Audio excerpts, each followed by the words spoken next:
প্রথম কাব্য।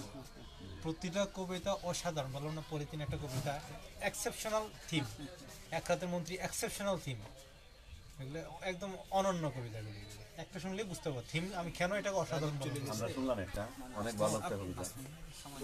আচ্ছা, আমরা লাইভে কিন্তু আছি। সবসময় চেহারাও কিছু লাগে ওর জন্য, ক্যামেরার জন্য, সব চেহারাতে ক্যামেরা হয় না, তোমার গেটআপ চেহারা তো সবচেয়ে আকর্ষণীয়।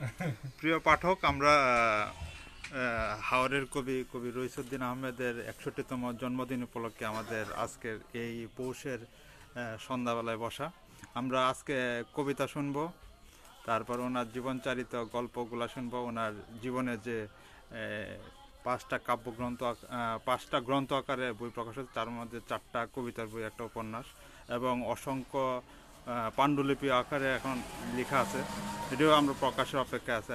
আর আমরা সব পাঠকের কথা শুনবো, আমাদের সাথে অনেকেই আছেন। আচ্ছা, এখন কবি রইসুদ্দিন আমাদের কাছে যাব, যে কবিতা দিয়ে শুরু হোক। হ্যাঁ, কবিতাই বলো, যে আমার রিকোয়েস্টে মামা একটা কবিতা আবৃত্তি করতে বলো, যে আচ্ছা আচ্ছা, মানে আমরা হ্যাঁ আমাদের সবার কাছ থেকে একটা অনুরোধ। জি ভাই বলেন। তো আমি ওনার জন্মদিন উপলক্ষে আজকে ওনার একটা অসাধারণ একটা কবিতা, ওনার প্রথম কাব্যগ্রন্থ, আমি যখন স্কুলে পড়ি ওই সময় কবিতাটা পড়ছিলাম, আমার এখনও মনে আছে এবং মনে দাগ কেটে আছে, এক রাতের মন্ত্রী। এই কবিতাটা আমি আজকে শুনবো ওনার কাছ থেকে। আচ্ছা আচ্ছা, বলবো জি। এক রাতের মন্ত্রী। সে রাতে আমি পৌঁছে গেলাম মানুষের ঘরে ঘরে, আমি বুট ছাইলাম, প্রত্যেকের হাত ছুঁয়েছি, বুকের সাথে বুক মিলেই। আশ্চর্য জনতা আমাকে বিপুল বুটে বিক্রি করে পাঠালো সংসদে। আমি মন্ত্রী হলাম খাদ্যমন্ত্রী। তারপর জলের স্থলে আকাশে উড়ে যেখানে দেখেছি ক্ষুধার্ত, সেখানেই সমবন্টনে বিলিয়ে দিয়েছি চাল, ডাল, মাছ, গোস্ত, আরও কত কিছু। কত সভা, কত মিটিং, আর কত মিছিলে, কত মালা, কত হার, কত লোকে দিল মরে কত উপহার। তখন আমার মন্ত্রিত্বের মহত্ব বুঝিতে পারিলাম। আমি মন্ত্রী, সবার জন্য আমি, আমার জন্য সবাই। আমি মানুষের কাছে যা চাই তা সহজে আমার দুয়ারে আসতে থাকি বন্যার্থদের মতন। সুখের জন্য আর কিসের প্রয়োজন, মানুষের ভালোবাসাই তো আমার যথার্থ ধন। অন্যরা নিজের রাজ্যে যা যদি নিজে চুরি করে, নিজের ভোগের জন্য নিজের মন্ত্রিত্ব মর্যাদাকে হত্যা করুক, অথবা যে যাই বলুক, আমার মন্ত্রিত্ব মানুষের কল্যাণের মধ্যেই আমার মন্ত্রিত্বের গৌরব তিলক। একথা মানুষের মাঝে যখন আমি মনে মনে ভাবি, তখন মনে হয় আমি স্বর্গের পথে হাঁটছি। আমার খোলা দুটি চোখ, হাত নেড়ে নেড়ে সবাইকে অভিনন্দন জানাবো, তখন অকস্মাৎ কানে এলো আকাশের বজ্রপাতের মতো বজ্রপরি বোমা ভাঙ্গার বিকট শব্দ, যেন আমার রাজ্যের সমস্ত কিছু কাঁপিয়ে দিল। তখন আমি স্বপ্নদিত। তারপর আগের মতো দেখিলাম বাংলার মাটি, জল, প্রকৃতি, সম্পদ নিয়ে কারাকারি, ভাগাভাগি, হানাহানি, তারই মাঝে বুক্ত মানুষের কান্নার চিৎকার, সব একাকার। কি অদ্ভুত, কি উদ্ভট, উচ্ছৃঙ্খল, অনিয়ম চারিদারি বিরাজমান। তখন আমি বুঝিতে পারিলাম আমি বুঝি এক রাতের মন্ত্রী ছিলাম। তখন বুড়ির সূর্যকে মনে হলো আমার চারিদারি নৈরাশ্যের অন্ধকারে নিয়ে এসেছে। সুখের জন্য যে কবুতরগুলো আকাশে উড়িয়েছিলাম, তারা তখন আমাকে দেখে শানিতে বিদ্রোপে হাসছে। আমি লজ্জিত, দুঃখিত, ব্যথিত হয়ে ধীরে ধীরে আমার গা থেকে চারা কাতাতে রাখলাম সরিয়ে। তারপর প্রতিদিনের মতো আবার দেখিলাম আমার শিউরে রাখা সেই আগের মতো আমার সেই শূন্য হাড়িটির হাহাকার। অসম্ভব। আচ্ছা, এই কবিতাটি সম্বন্ধে উনি ওনার মানে যে মনের যে আবেগটা পুরাটা প্রকাশ করছে, প্রকাশ করার পরে পাঠক বুঝতে পারছে যে আসলে পুরাটাই ছিল না স্বপ্ন। তবে এর আগে মনে হচ্ছে যে আসলে উনি সত্যি মন্ত্রী, সত্যি। হ্যাঁ, কিন্তু শেষ মুহূর্তে প্রমাণিত হয়েছে যে ঘুম থেকে ওঠার পরে যে সেই শূন্য হাহাকার, সেই হাহাকার থাকতো বাবা যে দিয়ে রাখছে, এইটা শূন্য হাহাকার। কবিতার মধ্যে একটা সাসপেন্স ছিল। হ্যাঁ, অসাধারণ। আমি কাকার কাছে যেটা জানতে চাই, আমি জানি ওনার সাহিত্যিক জীবনে, ওনার কাব্যচর্চার জীবনে অন্যতম প্রেরণা হয়ে আসছিলেন আমাদের অত্র অঞ্চলের বিশ্বমানের সাহিত্যিক, জিব্রাইলের ডানা খ্যাত অধ্যাপক শাহেদ আলী। অধ্যাপক শাহেদ আলী সম্পর্কে ওনার ব্যক্তিগত স্মৃতিচারণ, ওনার সাথে কাটানোর সময়টা, উনি কিভাবে উদ্বুদ্ধ হয়েছিলেন, পরিচয় হলো কিভাবে, কিভাবে সময়টা কাটতো, উনি কী ধরনের মানুষ ছিলেন, ওনার সাহিত্য সৃষ্টির বাইরে উনি কী ধরনের একজন মানুষ ছিলেন, এই ব্যাপারে একটু আলোকপাত করলে আমরা খুব উপকৃত হই। ওনার কথা শুনলে আমি খুব আবেগ আপ্লুত হয়ে যাই। ওনা আমার গুরুজন এক কথায়, মানে আমার সাহিত্যের মধ্যে একজন শ্রেষ্ঠ একজন লেখক বলে আমি মনে করি। ওনার এটা অনেকবার বলছি আমি, তবুও শর্টকাট করে কিছু বলি। ও মধ্যনগর যখন ওনা যাইতো, তখন এই মধ্যনগর আমার চাকরির সুবাদে সেখানে আমি চাকরি করতাম। তারপরে ওনার কাছে মানুষ বহু লোক আসতো, আমিও যাইতাম, আমি পিছনে পিছনে থাকতাম, বয়ে বয়ে লাগতো। এই অত আবার শ্রদ্ধা লাগতো, মায়া লাগতো আমার। একদিন তাকে এই বাচ্চা এদিকে আসো, তখন তো বাচ্চা আমি ছোট, বেশি বড় ছিলাম না তখন, তো ধরো না 93-94 এরকম, এত বয়স তো ছিল না। কত বছর আগে মনে হয় 27-28 বছর আগে, তখন তো আপনি যুবক। আপনাকে বাচ্চা তখন বলতেই পারে। বাচ্চা এদিকে আসো, তুমি পিছিয়ে পিছিয়ে থাকো কেন, তুমি কি তুমি লেখালেখি করো নাকি, বুঝতে লাগছে তো। ভয়ে ভয়ে বললাম কিছু কিছু লেখালেখি করি। বাসা কোনটা বল, ওই যে তোমার বাসা, ওই আমার বাসা, তোমার বাসা যাবো। তো সন্ধ্যার সময় আমার বাসায় গিয়ে উপস্থিত, আমি তো অভিভূত, আবেগ আপ্লুত হয়ে গেলে, তোমার একজন লোক আমার বাসা চলে আসলো, ব্যাপারটা কি, তোমার কি আছে আনো। আমি বয়ে দেখাই না, তাই আমার ওয়াইফে একটা কবিতা দেখাইছি, এখানেই ভালোবাসা। এখানেই ভালোবাসা কবিতা দেখানো পরে খুব মানে মনোযোগ সরে পড়ছে এবং আমাকে বলছে, এত সুন্দর কবিতা, এত তুমি এত ভালো লেখো, এত ব্যঞ্জনাময়, এত কবিত্ব ভাব তোমার, তুমি প্রকাশ বই আকারে প্রকাশ করো না কেন। আমি বই আকারে প্রকাশ করার সুযোগ তো আমার নাই, তুমি একটা পাণ্ডুলিপি তৈরি করো, তৈরি করে আমার কাছে নিয়ে আসো। আমি নিয়ে গেলাম পাণ্ডুলিপি, সঙ্গে সঙ্গে প্রকাশ করলেন। ওনার তো যায় নাই প্রকাশন আর প্রকাশত্ব, ওনার বাসায় নিয়ে আসছে মোবাইলে আর কি। তখন তো মোবাইল ছিল, ল্যান্ড চলছে, নিয়ে আসছে। নিয়ে আসার পরে যে আমার নাতি ওনা, তুমি এই বইটা প্রকাশ করে দেবো। প্রকাশকের নাম ছিল মুস্তাফিজ শিহাব, মুস্তাফিজ শিহাব, ওই লেখক কবি। তো প্রকাশ করে দিল বইটা। প্রকাশ করে পরে আমাকে বললো যে তোমার কয় বাচ্চা, ও বলে কি আমার বাচ্চা 2জন, না তো এই তোমার আর এক বাচ্চা। বইটা বলতে আর এক বাচ্চা। তো না না বই কেমন হয়েছে, আমার কবিতাগুলো কেমন হয়েছে, আজকাল বাজার কবিতা মন্দ, ভালো মানুষ বোঝে না, পড়ে না। যেহেতু তুমি বলছো কবিতা কেমন হয়েছে, তাই আমি মনে করি কিছু কিছু কবিতা আছে অত্যন্ত ভালো, যেটা বাংলাদেশে যারা বর্তমান কবি আছে তাদের কবিতার চেয়েও তোমার কিছু কবিতা আছে ভালো। এই কথা আমাকে বলে গেলা পরে আমার বইটা প্রকাশের কথা শেষ। তারপরে মধ্যনগর বাড়ি বাড়ি যায়, বারে বাড়ি আসে, তখন মানুষ এখানে কৃষক শ্রমিক মজুর ওনাকে দেখা জন্য পাগল, বলো লোক আসছে, একটা সাধারণ দাবি তো তা আমি দেখবো, এই তুমি পিছনে ঘরে আবার এই কাছে আসুন, দেখো না সবাই এদিকে দেখা যায়, সবারই দেখা যায় লাঙ্গল চাষি, আর তিমিলে কলম চাষি। আমরা বলো তিমিলে কলম চাষি, আমাকে এটা বলে গেছে। এই কথাগুলিতেই সাহিত্যের ছাপ। আমি সিলেট গেলাম, সিলেট আমার ধরে গেছে, দরাম পাশটা প্রায় আমার ধরে আসতেন আর কি। তো ওনাই থেকে অনুপ্রাণিত হয়েছি। ওনার বলার পরে আমাকে বলো, তোমার কবিতা খুবই সুন্দর, তোমার উপন্যাস আমি দেখতে চাই, তুমি একটা উপন্যাস লেখো। তো উপন্যাস লিখলাম, উপন্যাসের নাম দিলাম উর্বশীর প্রেম। উর্বশীর প্রেম পড়ছি, মনে করতে মধ্যনগরে ভূমিকা। কিন্তু বইটা ওনাকে আমি বইটা ওনাকে হাতে দিতে পারি নাই, ওনা মারা গেছে, খুব কষ্ট লাগে। তো ওনাকে বইটা আমি উৎসর্গ করছি। আমার মনে হয় আমার যে উপরে ওটা সাহিত্যের যে সিঁড়িটা, সেটি ভেঙে গেছে। এই ভিডিও কথা বলছো না আফজল, যে ওনায় এত লেখে, এত ভালো লেখে, পিছনে কেন, আমার তো সিঁড়িটা ভেঙে গেছে, সাহেবের মারা যাবো না, এখানেই আমি ধ্বংস হয়ে গেছি। ওনার কথা শুনলে খুব কষ্ট লাগে। তাই এই ওনারাও কথা এখন বাদ দিয়ে পরে আবার বলবো না। আচ্ছা, আপনার জীবনে যে কবিতাটা কিভাবে আসলো, মানে কিভাবে কবিতা লেখাটা চর্চাটা শুরু- কবে থেকে এটা তো আরো অনেকবার বললাম। আমি তো প্রথম কবিতায় যে মা দিচ্ছেন পান, স্নেহের দান মা দিচ্ছেন পান, আপনার মিলেমিশে কান।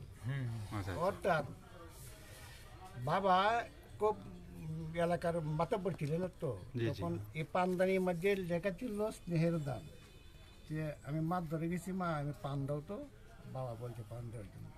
তো পানদানির মধ্যে স্নেহের দান খুদাই করা, এর মধ্যে একটা সাদা কাপড় খুব সুন্দর লাগে।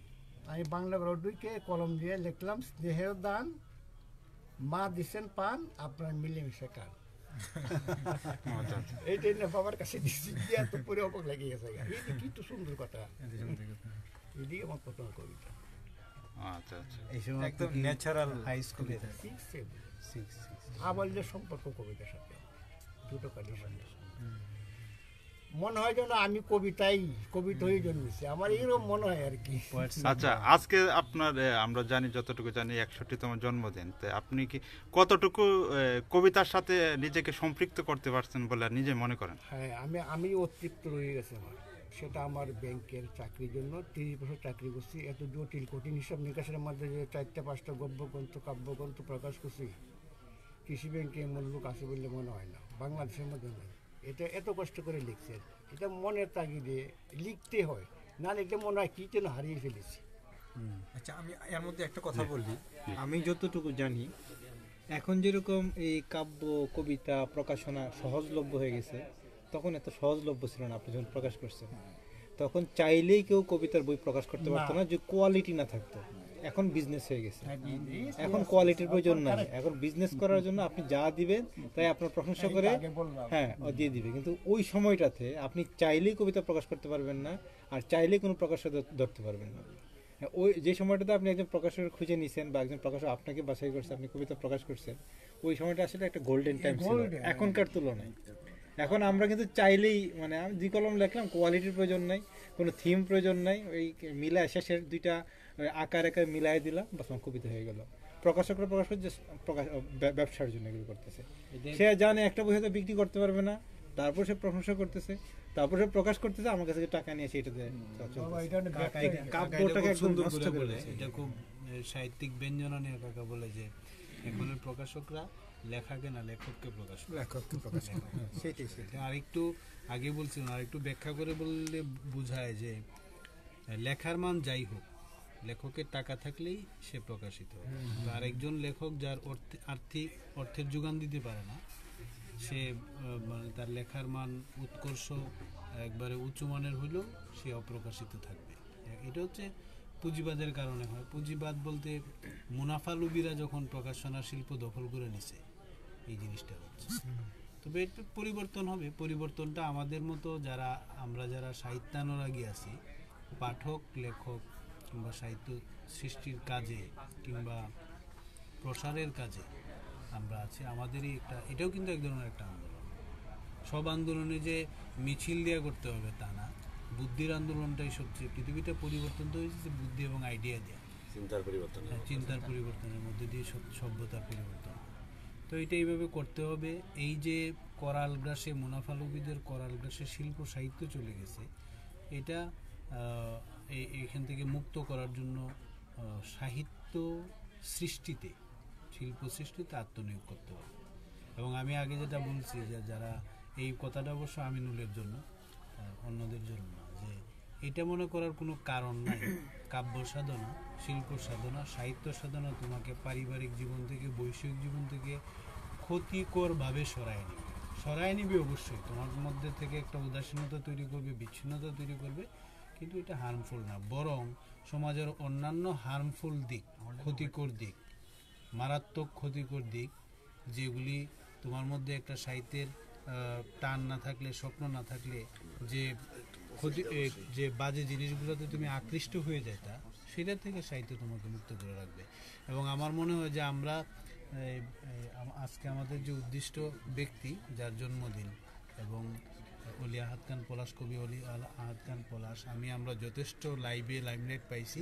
এখন এই তোমার ইয়েটা লাইটটা ওইদিকে একটু ঘোরাও। আচ্ছা আচ্ছা আচ্ছা নবীনদের আচ্ছা হ্যাঁ আমি এটা আমার ভিতরে আছে যে আমি মানে খুদে তোমার তো এখানে আর আসবে না, তুমি তো প্রধান, তুমি তো সব প্রচার আচ্ছা আচ্ছা আসবে অবশ্যই আসবে আমার কাছে মোবাইলটা দাও। এবং আচ্ছা সাহিত্যটাকে কিন্তু আচ্ছা আমি মনকে আমি ধরবো না। সাহিত্য শিকড়ে কিন্তু জলটা সে মন আচ্ছা অসংখ্য ধন্যবাদ। আচ্ছা আমরা এখন জলেই না আলো সে দিছে, কারণ সে তো মন মৃদু আলু। আচ্ছা যাই হোক আমরা আমরা যে হাওরের একজন কবি এই যে দীর্ঘদিন যাবৎ উনি কবিতা লিখছেন, তো ওনার সাথে যে আমাদের নবীন পাঠকদের যে সাদৃশ্যতা কিভাবে হলো, আমরা এখন যাবো আমিনুলের কাছে।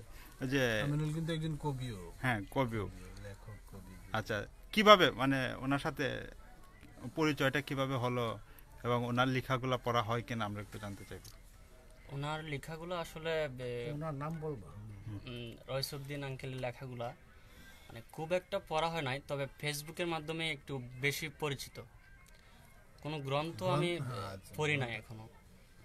তো ওনার কিছু লেখা, যেমন বাদশাহগঞ্জ পাবলিক হাই স্কুলে যে আমাদের পুনর্মিলনী হয়েছিল, তখন যে আমাদের একটা ওই যে মর্মসঙ্গীত ছিল, ঠিক আছে, ওইখান থেকে আমি আসলে ওইটার যে ব্যাখ্যা বা ওইটার যে একটা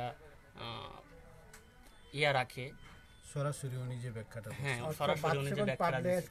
এটা হলো সঙ্গীত, হ্যাঁ হ্যাঁ সঙ্গীত, মানে স্কুল সঙ্গীত দিছিলাম, স্কুল এটা সঙ্গীত। কিন্তু প্রকাশ হয় নাই, হ্যাঁ হ্যাঁ এটাই বলা ভালো, প্রকাশ হয়। প্রকাশ হয় তো নাই। এটা যে প্রকাশ হওয়া যে কতটুকু, কেন হইলো না ব্যাখ্যা আমি দিছি। হ্যাঁ ব্যাখ্যা দিয়েছেন আপনি বা প্রত্যেকটা কথার ব্যাখ্যা উনি দিয়েছিলেন। তো ওইখান থেকেই আসলে আমি ওনার প্রতি অনেকটা উইক হয়ে গেছিলাম, ওনার লেখার প্রতি আকৃষ্ট হয়ে গেছিলাম। তো ওইখান থেকে ওনার সাথে আমার পরিচয়। এরপরে ওনার বাসাতে আমার দেখা হয়েছিল, ওনার বইয়েও কয়েকটা কবিতা আমি পড়ছি। তো বিশেষভাবে আমার ওইগুলা আসলে ইয়ে করছে, আমার মনে ছাপ পালছে। তো ওইখান থেকে আসলে আমার ওনার সাথে পরিচয়। আচ্ছা এখন তারপরে আমার একটা লেখা উনি হয়তো দেখছিলেন, যেটা ডলে দিছিলাম আমি প্রকাশ করার জন্য। প্রকাশ করছিলাম আমরা। না না ওইটা হয়তো বা ওই স্যার ছিল তখন, হয়তো বা তখনও আমাদের কমিটি হয় নাই। তো ওইটা পরে না হয় নাই, তখন তো আমি ট্রেনিংয়ে চলে গেছিলাম। ডলে তো তোমার একটা কবিতা হ্যাঁ আছে। হ্যাঁ কবিতা আছে একটা, আমার 8টা না হয়তো বা 2টা আছে। আচ্ছা কবি রইসউদ্দিন আহমেদের 61তম জন্মদিন, সেই জন্মদিনে আমরা বসছি এই গৌরব হবে যে তো এই সময়টা কেমন লাগছে ওই সময়টা যে তো আমার- কবির সাথে পাশাপাশি বসা মানে আছে, এখন এই সবচেয়ে আমার অনুভূতিটা মনে কেমন? হচ্ছে যে এই মুহূর্তটা আমার কাছে মনে হচ্ছে আমি মানে একটা এইখানে বসে আছি না, আমি মনে হচ্ছে যে আমি স্বর্গে বসে আছি। মানে এখানে আমার কাছে মনে হচ্ছে যে আমি সবচেয়ে বেশি সৌভাগ্যবান। কারণ কি? কারণ হচ্ছে মানে ওনার মতো যে একজন কবি, আমি জ্ঞান সাগরে বসে আছি। হ্যাঁ জ্ঞান সাগর। জ্ঞান সাগরে, জ্ঞানের যে বাগান বলা যায়, ওইখানে আমি বসে আছি। আচ্ছা, এখন আমরা মোহাম্মদ আলী, সে কিন্তু একজন কবি, অপ্রকাশিত কবি এবং খুবই শক্তিশালী একজন কবি। খুবই শক্তি। আচ্ছা আচ্ছা এখন যে আমাদের মোহাম্মদ আলী ভাইয়ের কাছে যাব, উনি কিন্তু মানে উৎকৃষ্ট মানের, আমি বলি যে লেখক হচ্ছে গিয়ে একজন সাধক, আর সাধকের চেয়ে উপরের যে উৎকৃষ্ট একজন সাধক হচ্ছে একজন পাঠক, আর সেই পাঠক হচ্ছে আমাদের মোহাম্মদ আলী ভাইয়ের কাছে। জানতে আমার একটা প্রশ্ন ছিল এরকম যে কবি রইসউদ্দিন আহমেদের আজকে 61তম জন্মদিন, সেই সময় আজ পৌষের যে হিমবাহ সন্ধ্যায় আমরা বসে আছি ওনাকে নিয়ে, তো এই অনুভূতিটুকু জানতে চাইব কেমন লাগছে প্রথম। আসলে মানে আজকে যে ওনার 61তম জন্মদিন, বিশেষ করে একজন মানে ওনার একজন কবির জন্মদিন যদি হয় তাহলে, এবং ওই অনুষ্ঠানে যদি উপস্থিত থাকা যায়, তাহলে এটা আসলেই অনেক ভাগ্যের ব্যাপার বা অনেক সৌভাগ্যের ব্যাপার। আর বিশেষ করে আমার সাথে এখন মানে কবি একই সাথে সহাবস্থান করতেছেন, তো এই ক্ষেত্রে আসলে আমি খুবই আনন্দিত এবং খুবই ভাগ্যবান এক্ষেত্রে। এবং আচ্ছা আচ্ছা, আরেকটা হচ্ছে গিয়া উনি আমাদের যে হাওর বেষ্টিত ধর্মবাস উপজেলার একজন সন্তান, উনি হাওরের অনেক উপকরণে লিখছেন সম্ভব, আমি যতটুকু পড়ছি জানছি মানে। তো ওনার লেখাগুলা কি ওইভাবে পড়া হয়েছে কিনা এবং কতটুকু চর্চা করা দরকার আমাদের এই নবীন প্রজন্মের কাছে, এটা একটু জানতে চাই পাঠক হিসাবে। আসলে ওনার সাথে পরিচিতি হচ্ছে আসলে আজকেই, মানে আমার ফেস টু ফেস আচ্ছা আজকে ইয়ে হইল, আর ওনার মুখের কথা আজকেই শোনা। আর ওনার সম্পর্কে মানে মাঝে মধ্যেই আমি আফজাল স্যারের, আমাদের স্যার আছেন, ওনার কাছে আমি এভাবে অনেক শুনছি, কিন্তু আজকে মানে ওনার ফেস টু ফেস দেখা এবং এই ওনার সম্পর্কে জানতে পারা।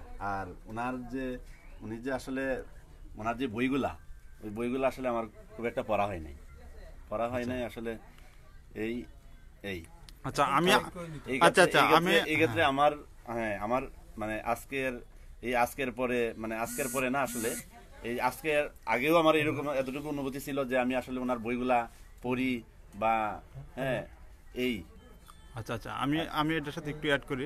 সেটা হচ্ছে কি, এখানে ভালোবাসা একটা কাব্যগ্রন্থ আছে ওনার, ওটার মধ্যে যেমন আমরা খড়কুটো মানে এই যে এই শব্দটা দ্বারা আমরা একদম যে আমাদের হাওয়ারের যে একটা গন্ধটা কিন্তু পাই, খড়কুটো মানে এরকম অসংখ্য শব্দ উনি ব্যবহার করছেন যেগুলা মানে এখনো তাড়িত করে। তো এই যারা আমরা এখন লেখালেখি করছি বা পড়াশোনা করতেছি, বই পড়ছি, যে তাদের কতটুকু উপকার হবে ওনার লেখাগুলো পড়লে? আসলে এটা অত এই উত্তরটা আমি আচ্ছা আচ্ছা সুযোগটা আমি নিতে চাই। জি অত বেশি পড়ে না আমি বলতে পারবো। আমি দেখছি যে কাকার কবি রইসুদ্দিন আহমদ ব্যক্তিগত সম্পর্কে আমার পারিবারিক ঘনিষ্ঠ আত্মীয়, মানে আমার চাচা হন সম্পর্কে। তো ওনার যে লেখার মধ্যে আমার এই পঠনে যে জিনিসটা উঠে আসছে, নারী এবং সমাজের যে অবক্ষয়, এবং এই আরেকটা জিনিস হচ্ছে যে রাষ্ট্রীয় ক্ষমতা বলবো না, দায়িত্বে যে যাদের যাওয়ার কথা এরা যাচ্ছে না, অন্য কেউ যাচ্ছে। এই তিনটা জিনিস খুব প্রচণ্ড দ্রুহ নিয়ে, রাগ নিয়ে, অভিমান নিয়ে উনি ওনার কাব্যটা প্রকাশ করছেন সবসময়। এবং প্রত্যেকটা কাব্যে ওনার প্রেমের কবিতা পড়লে মনে হবে ওনার 61 বছর বয়সেই মানে মনে হবে উনি এখনো আপাদমস্তক একজন প্রেমিক। আবার ওনার এই দ্রোহের কবিতা পড়লে মনে হবে এই বয়সে ওনার মধ্যে যে দ্রোহের চেতনা, সেই দ্রোহের যে একটা শক্তি, যে অমিত তেজ, সেটা আমাদের সেই সময় যে সুকান্ত নজরুলদের তেজের উত্তরসূরি ওনাকে মনে হবে। আবার আরেকটা জিনিস হচ্ছে, হাওয়ারের কথা যদি বলতে চাও, আমি যদি বলতে চাই, তাহলে কৃষকদের এই যে বঞ্চনা, যাতনা, কৃষক জীবনের যে এই এত ত্যাগের মধ্যে দিয়ে তার সারা জীবন বিলাইয়ে দেওয়া, সমস্তটা জীবন বিলাইয়ে দিয়ে সে যে কিছু পায় না, এই যে হাহাকার, এই হাহাকারটা কোনো কবিতায়, কোনো পংক্তিতে এত তীব্রভাবে ফুটে উঠছে, এটা পড়ার সাথে সাথে কষ্টটা পাঠককে ট্রান্সমিট করে। যেমন আমরা কাজী নজরুলের বিদ্রোহী কবিতা পড়লে কিন্তু আমরা এত বাংলা সাহিত্য এত সমৃদ্ধ যে অনেক সময় আমরা যে কথাগুলো বলি আমরা বুঝি না, কিন্তু বিদ্রোহী কবি কাজী নজরুল ইসলামের এই কবিতাটা পড়া শুরু করার সাথে সে কিন্তু শরীরে কাশি উঠে। ঠিক তদ্রুপ রইসুদ্দিন কাকার কোনো কবিতা আছে এই কৃষকদের কথা, যেমন এই এক রাতের মন্ত্রী কবিতা, এই যে শেষের যে লাইনটা, এই লাইনটা পড়ার সাথে সাথে তো আমাদের মন খারাপ হয়ে যাবে, আমাদের এই উৎফুল্ল ভাবটা কমে যাবে, যে আমাদের বঞ্চিত, সুবিধা বঞ্চিত সাধারণ মানুষগুলা কিরকম আছে, একজন কবির কাজ কি, একজন শিল্পীর কাজ কি, অনালোকিত জায়গাটাকে উদ্ভাসিত করা, যে এই জায়গায় আলো ফেলা দরকার। একজন কবি কখন একজন কবি হয়ে ওঠে, যদি সবাই যাদের, এই যে আমি আগে একটা কথা বলছিলাম আগের আলোচনায়, যে কোনো কবিতা এই জীবনের অত্যন্ত দৃঢ় গূঢ় সত্য কথাটা উনি এমন সহজভাবে বলছেন, গ্রামের একজন কৃষক, একজন মুদি দোকানি, একটা রিক্সা শ্রমিক, সে বলবে এটা তো আমারও কথা, কিন্তু এটা এত সুন্দরভাবে বলা যায়, এই বড় বড় মানুষগুলো ওইগুলো নিয়ে ভাবে, আমাদেরকে নিয়ে ভাবে, এইভাবে বলে, এরকম মনে হবে। এটা হচ্ছে ওনার কবিতার সবচেয়ে বড় গুণ। কৃষক, দ্রোহ, প্রেম, রাষ্ট্রীয় অবক্ষয়, সামাজিক অবক্ষয়, এইগুলোই খুব বেশি উঠে আসছে, এবং প্রকৃতি। এবং আমি এই জায়গায় একটা কথা বলতে চাই, আমার আলোচনায় আছে, হ্যাঁ, আমি যে আলোচনাটা লিখছিলাম এই জায়গায় আছে, প্রকৃতিকে আমি দেখছি, এটা আমি তো সেইভাবে সমালোচক হিসেবে তো বাংলা সাহিত্যের ধারায় প্রতিষ্ঠিত না, আমার কথাটাতে অনেকেই হয়তো অন্যভাবে এটা আমাকে টোন ডাউন করতে চাইবে, আমাকে চেপে ধরতে চাইবে, কিন্তু ওনার প্রকৃতিকে উনি যেভাবে দেখছেন, আমরা যেভাবে প্রকৃতিকে সৌন্দর্যের উৎস, শক্তির উৎস, কোনো কবি ওয়ার্ডসওয়ার্থ প্রকৃতিকে দেখছে যে এখানে এই প্রকৃতির মধ্যে পেন্থিওজমের মতো যে প্রকৃতির মধ্যে ঈশ্বরের অস্তিত্ব আছে, উনি আমি দেখছি যে ওনার একটা কবিতায় এমনভাবে এই বাগানের ইয়েটাকে বর্ণনা করতেছেন যে মনে হচ্ছে উনি প্রথম প্রেমে পড়ছেন, এবং প্রথম প্রেমে পড়া নারীর প্রতি যে মুগ্ধতা, যে প্রেম ভাব থাকে, কাম ভাব থাকে, এইরকম প্রকৃতিটাকে উনি এইভাবে বর্ণনা করছেন, জান্তব প্রেমিকা এরকম। এটা আমার একটা অন্যতম অন্যতম অভিজ্ঞতা। আমি এরকম খুব কমই দেখছি। এটা কবিতা আছে। কোন বইটা এটা? ওই দুইটা বই, একটা করছেন যোগদানপত্র একটা কবিতা আছে এরকম, যোগদানপত্র। এবং আরেকটা জিনিস আমি মিস করতে চাই না, সেটা হচ্ছে যোগদানপত্র লিখবো যখন আমার মনের মধ্যে বিভিন্ন প্রশ্ন, মানুষের সাথে যখন কথা বলতে গেলাম, প্রথমে এসে বললেন যে সুকান্ত লেখছে ছাড়পত্র, আর আমি লিখলাম যোগদান। এই যে জিনিস একটা, তাহলে একটা নতুন কাব্যের, কবিতার, গল্পের, সাহিত্যের যে নতুন একটা সৃষ্টি অন্য কোনো কবির কোনো কবিতার ছত্র, কবিতার লাইন, কবিতার একটা শব্দ আরেকটা নতুন সাহিত্য সৃষ্টির প্রেরণা হইতে পারে। আচ্ছা, আমরা আরেকটা কবিতা শুনে আসি। আচ্ছা, এখন আমরা একটা কবিতা শুনতে পারি কবির কণ্ঠে। আচ্ছা, ওই কবিতার মতো একটা কবিতা আছে, 21শে পদক। আচ্ছা, এই এক রাতে মন্ত্রীর মতো। আচ্ছা, 21শে পদক। আচ্ছা, আমি কবিতার নাম 21শে পদক। সেদিন আধা রাতে আধা পেট খেয়ে 3 তক্তার মধ্যেখানে শুয়েছিলাম। আমার দেহ, মন, আমার সমস্ত ইন্দ্রিয় মুহূর্তে রূপান্তরিত হয়ে গেল অন্য এক জগতে, 21শে পদক পুরস্কার বিতরণ অনুষ্ঠানে। আমার ডানে বামে উপবিষ্ট VIP, পিছনে জ্ঞানী গুণী সাংবাদিক, সামনে উঁচু মঞ্চে মাননীয় প্রধানমন্ত্রী, আর আমি বাংলার এক কৃষক, সবার সকলের কাছে আজ মধ্যমণি।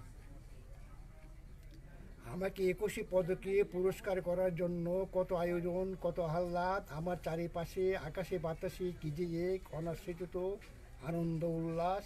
মনে হয় এতদিন পরে আমার ভাগ্যের দুয়ার খুলে গেছে আজ। প্রখর দরদ মাকানু কণ্ঠে উপস্থাপক বলে যায়, যাদের দেহের রক্তে মাংসে খরচ করে রোদ বৃষ্টি শীতের কাছে বিনিময়ে গড়ে তুলে তিলে তিলে অর্থনীতি এটা কাটতে ধরতো। আচ্ছা, প্রগাঢ় দরদ মাখানো কণ্ঠে উপস্থাপক বলে যায়, যাদের দেহে রক্ত মাংস খরচ করে রোদ বৃষ্টি শীতের কাছে বিনিময়ে গড়ে তুলে দেশের অর্থনীতি তিলে তিলে মাটিতে বপন করে দিয়ে সুখ স্বাচ্ছন্দ্যের বীজ। মুহূর্তে অনুষ্ঠান গম গম করে ওঠে। মাননীয় প্রধানমন্ত্রী উদার মনে বাড়িয়ে রাখে তার পুরস্কারে হাত, আর তার চারিপাশে উৎকুশ জনতা নব শুভ যুগে আমাকে অভিনন্দন জানায় মুহুর করতালে। আমি সুসুক চিত্তে সিঁড়ি 1 পা 2 ধাপ করে উপরে উঠতে লাগলাম। তখন মনে হলো আমার তৃপ্তির নিঃশ্বাস ছুঁতেছে আকাশ। শিষ্যর দাপে পা রাখার আগেই অকস্মাৎ শোনা গেল বোমা ভাঙ্গার বিকট শব্দ, যেন এক বৈরী হাওয়া এসে আমাকে ফেলে দিল নিচে। আমার মাথা ফেটে এলো রক্ত, আমি চিৎকার করে উঠি, তখন আমি স্বপ্নবৃত। চোখ মেলে দেখি আমার শিওরে চেরা বালিশ, চোখ মেলে দেখি আমার শিওরে চেরা বালিশ কাদাকার, বাবার দেয়া আগের সেই পুরস্কার, এক জোড়া বলদ লাঙ্গল আর জোয়াল মই। তখন ভাবি, হায়, আমি তো বাংলার হতভাগ্য